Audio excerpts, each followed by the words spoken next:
এক মুঠো কালো জাম আর দুটো পাকা আম ব্যবহার করব আজকে একটা মজার রেসিপি বানানোর জন্য। এই মজাদার রেসিপিটা খেতে যতটা সুস্বাদু, দেখতেও কিন্তু তেমনই সুন্দর লাগবে। আর ভীষণই ইউনিক একটা রেসিপি। প্রথমে আমি একটা পাত্রের মধ্যে নিয়ে নিচ্ছি এক মুঠো কালো জাম। জামটা কিন্তু আমি আগেই ভালো করে ধুয়ে পরিষ্কার করে রেখেছি। এবার আমি এই যে জামের মধ্যে যে বীজ থাকে সেটাকে এইভাবে হাত দিয়ে চটকে আলাদা করে নেব। বীজটা আলাদা করে নিচ্ছি আর জামের যে শাঁসটা রয়েছে সেটা আলাদা করে নিচ্ছি। বছরের মাত্র ১ থেকে ২ মাস আমরা বাজারে কিন্তু এই জাম পেয়ে থাকি। আমাদের এই দেশীয় কালো জাম খাওয়া কিন্তু ভীষণ উপকারী। বিশেষ করে যারা ডায়াবেটিসের পেশেন্ট রয়েছেন বা সুগারের পেশেন্ট রয়েছেন তাদের কিন্তু জাম খাওয়া ভীষণই উপকারী। এছাড়াও আমরা যাদের একটু হজমের সমস্যা রয়েছে তারাও কিন্তু জাম খেতে পারেন। জাম কিন্তু হজমেও সাহায্য করে। দেখুন জামের বীজগুলো আমার আলাদা করে নেওয়া হয়ে গেছে। এই জামের বীজগুলো আপনারা চাইলে ধুয়ে জল শুকিয়ে নিয়ে রোদ্দুরে এটা শুকিয়ে নিতে পারেন। তারপর পাউডার করে এটা রেখে দিতে পারেন। জামের এই বীজটা খাওয়া কিন্তু ভীষণ ভালো, অনেকেই খেয়ে থাকেন। যাই হোক, আমি বীজটা সাইডে সরিয়ে রাখলাম। এবার এই ছাড়িয়ে নেওয়া জাম একটা গ্রাইন্ডিং জারের মধ্যে নিয়ে নিলাম। এরই মধ্যে হাফ চা চামচ লবণ দিলাম। এবার এটার একটা মিহি পেস্ট বানিয়ে নেব। আর এই পেস্টটা বানানোর সময় যদি আপনাদের জলের প্রয়োজন হয় সেক্ষেত্রে ১ বা ২ চামচ জল ব্যবহার করবেন। তার থেকে বেশি পরিমাণে জল ব্যবহার করবেন না। আমি এখানে ১ চামচ জল ব্যবহার করেছিলাম এটা পেস্ট করার সময়। এখন আমি এই জামের পেস্টটা নিয়ে নিলাম একটা পাত্রের মধ্যে। এরই মধ্যে দিয়ে দিলাম ২ টেবিল চামচ রিফাইন্ড অয়েল বা সাদা তেল। চেষ্টা করবেন কোনো রকম ফ্লেভারফুল তেল ব্যবহার না করার। এই আম আর জামের রেসিপিটা বানাতে কিন্তু আম আর জাম ছাড়াও কিন্তু আমাদের প্রয়োজন আরো একটা উপকরণ, সেটা হলো ময়দা। ময়দাটা ব্যবহার করব, তবে তার আগে আমি হাত দিয়ে খুব ভালো করে তেলটা মিশিয়ে নিচ্ছি এই জামের পেস্টের মধ্যে। দেখুন খুব ভালো করে একটা মিহি পেস্ট বানিয়ে নিয়েছি। এবার আমি এর মধ্যে দিয়ে দিলাম হাফ কাপ পরিমাণে ময়দা, অর্থাৎ ওজন হিসেবে ১০০ গ্রাম। ময়দাটা আমি প্রথমে মিশিয়ে নিচ্ছি। তবে দেখুন এটা কিন্তু বেশ নরম রয়েছে, মানে এখনো বেশ চটচটে রয়েছে। তাই জন্য আমি আরো ২ চামচ ময়দা অ্যাড করলাম। মোট আমি হাফ কাপ প্লাস আরো ৩ চামচ ময়দা এখানে ব্যবহার করব। এটার একটা সুন্দর স্মুথ ডো তৈরি করে নিলাম। আমরা যেমন রুটি পরোটার জন্য ডো বানাই সেই রকম একটা সফট ডো তৈরি করলাম। মানে খুব বেশি নরমও না, আবার খুব বেশি শক্তও হবে না। আমার এখানে আগেই বলেছি ৩ চামচ ময়দা আরো এক্সট্রা লাগলো। আপনারা এই ময়দাটা কিন্তু একটু বুঝে ব্যবহার করবেন। আমাদের এই ডোটা কিন্তু একদম রুটি পরোটার জন্য যেমন আটা ময়দার ডো বানাই সেই রকমই একটা ডো বানাতে হবে। আচ্ছা, ডোটা আমি এবার সেট হওয়ার জন্য ৩০ মিনিট কভার করে রেখে দিলাম। ততক্ষণে চলুন আমরা বাকি প্রিপারেশনগুলো নিয়ে নিই। একটা কড়াইয়ের মধ্যে দিয়ে দিলাম ১ চা চামচ গোটা জিরে আর একটা শুকনো লঙ্কা। এবার আমি গ্যাসের আঁচটাকে লো মিডিয়ামে করে ২ মিনিট রোস্ট করব। তবে ১ মিনিট পর আমি গ্যাসের ফ্লেমটা অফ করে দিলাম। কড়াইয়ের হিটেই কিন্তু আমার এবার এই মশলাটা রোস্ট হয়ে যাবে। সম্পূর্ণ ২ মিনিট পর আমি এটা একটা আলাদা পাত্রের মধ্যে নামিয়ে নিলাম। আপনারা চাইলে শুকনো লঙ্কা ব্যবহার নাও করতে পারেন, তবে একটু ঝাল ঝাল হলে বেশ ভালোই লাগবে।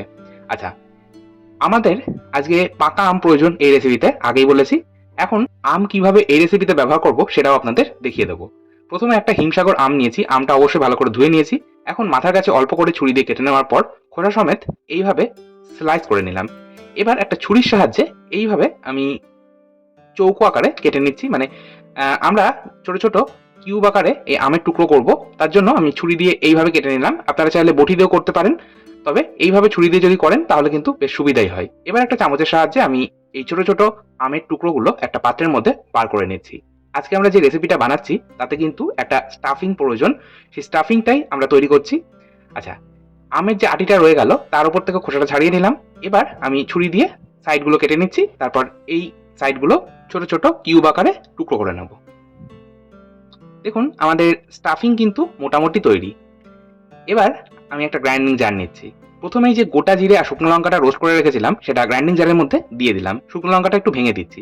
আমি আবারও বলছি, আপনারা যদি ঝাল খেতে একেবারেই না চান সেক্ষেত্রে অবশ্যই শুকনো লঙ্কা দেওয়ার প্রয়োজন নেই। এবার এটার একটা ফাইন পাউডার প্রথমে তৈরি করলাম। দেখুন একটা পাউডার তৈরি হয়ে গেছে। এবার আমি বলেছিলাম দুটো আম ব্যবহার করব আজকের এই রেসিপিতে। এবার আরেকটা আম আমি এইভাবে মাথার কাছে অল্প করে কেটে নিচ্ছি। তারপর খোসা সমেত এইভাবে স্লাইস করে নিলাম। এই আমটা আমি চামচের সাহায্যে এইভাবে স্কুপ করে নেব। আপনারা চাইলে বটি দিয়েও কাজটা করতে পারেন, আবারও বলছি। এছাড়াও আপনারা চাইলে এইভাবে খুব ইজিলি কেটে নিতে পারেন। দেখুন দুটো আমের স্লাইসই আমি প্রথমে এইভাবে স্কুপ করে নিলাম আর ওই মশলা করা গ্রাইন্ডিং জারের মধ্যে দিয়ে দিলাম। মানে গ্রাইন্ডিং জারের মধ্যে যে মশলাটা রয়েছে তার মধ্যে দিয়ে দিলাম। এবার আমি একইভাবে আটিটাও এইভাবে খোসা ছাড়িয়ে নিচ্ছি আর আমটা দিয়ে দিলাম আটির সাথে যতটা রয়েছে। এখন আমি এরই মধ্যে দিয়ে দেবো 1/4 চা চামচ রেগুলার সল্ট, মানে নর্মাল রান্নার লবণ, আর 1/4 চা চামচ বিট লবণ। দুরকম লবণই ব্যবহার করবেন, নিজেদের স্বাদ মতন ব্যবহার করবেন।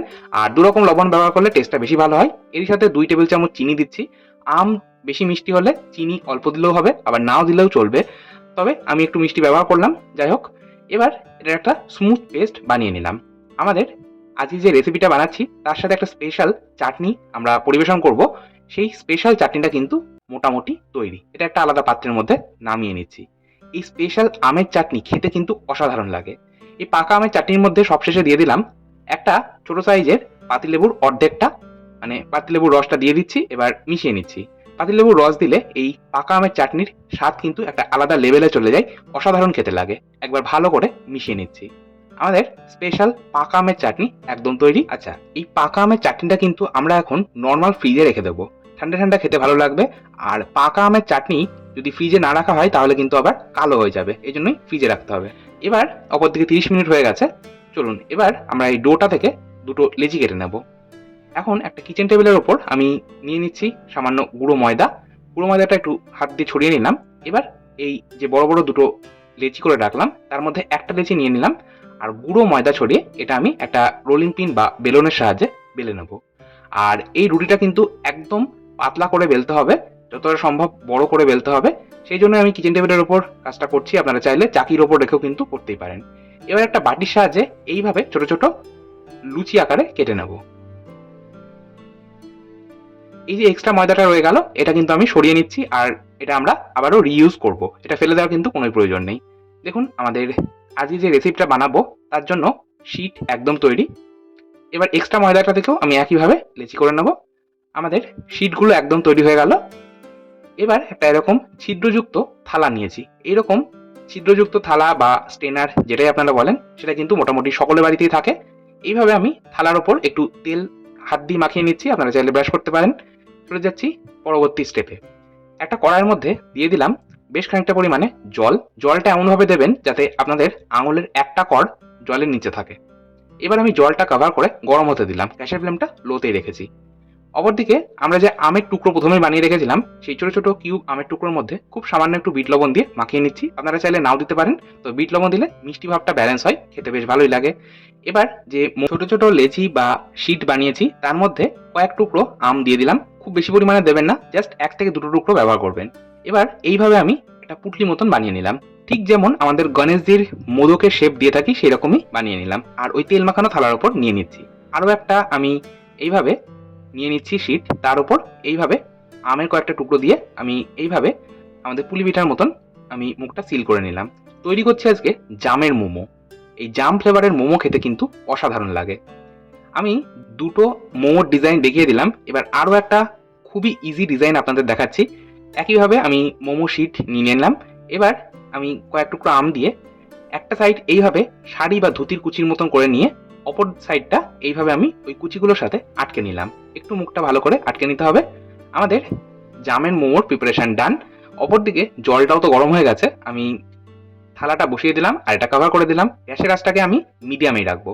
আর মিডিয়াম ফ্লেমে এটা জাস্ট 5 থেকে 6 মিনিট স্টিম করব বা ভাপিয়ে নেব। তাহলে কিন্তু আমাদের জাম ফ্লেভারের মোমো একদম তৈরি। কোনো রকম আর্টিফিশিয়াল কালার ছাড়া বা কোনো রকম ফুড কালার ছাড়া দেখুন কত সুন্দর একটা কালার এসেছে। আর খেতেও কিন্তু হয় অসাধারণ। আপনারা অবশ্যই বাজারে জাম থাকতে থাকতেই একবার অন্তত হলেও এই জামের মোমো ট্রাই করে দেখুন। আশা করছি আপনাদের প্রত্যেকের কিন্তু ভীষণ ভালো লাগবে। আর সাথে তো রয়েছে স্পেশাল পাকা আমের চাটনি। কাঁচা আমের চাটনি তো আপনারা অনেকেই খেয়েছেন, এইভাবে পাকা আমের চাটনি একবার বানিয়ে দেখুন। আশা করছি আপনাদের প্রত্যেকের ভীষণ ভালো লাগবে। ওপর থেকে কয়েকটা আমি পেস্তা কুচি ছড়িয়ে দিচ্ছি, এতে করে এটা দেখতে ভালো লাগবে আর অবশ্যই খেতেও ভালো লাগবে। আমাদের জাম আর পাকা আমের রেসিপি একদম তৈরি। আপনারা বাড়িতে অবশ্যই এইভাবে একবার বানিয়ে খান। আশা করছি প্রত্যেকে ভালো লাগবে। আজকের মতো তাহলে এই পর্যন্তই। আবার চলে আসবো নতুন কোনো ভিডিও নিয়ে, নতুন কোনো রেসিপি নিয়ে। আপনারাও সাথে থাকুন, ভালো থাকুন, সুস্থ থাকুন। ধন্যবাদ।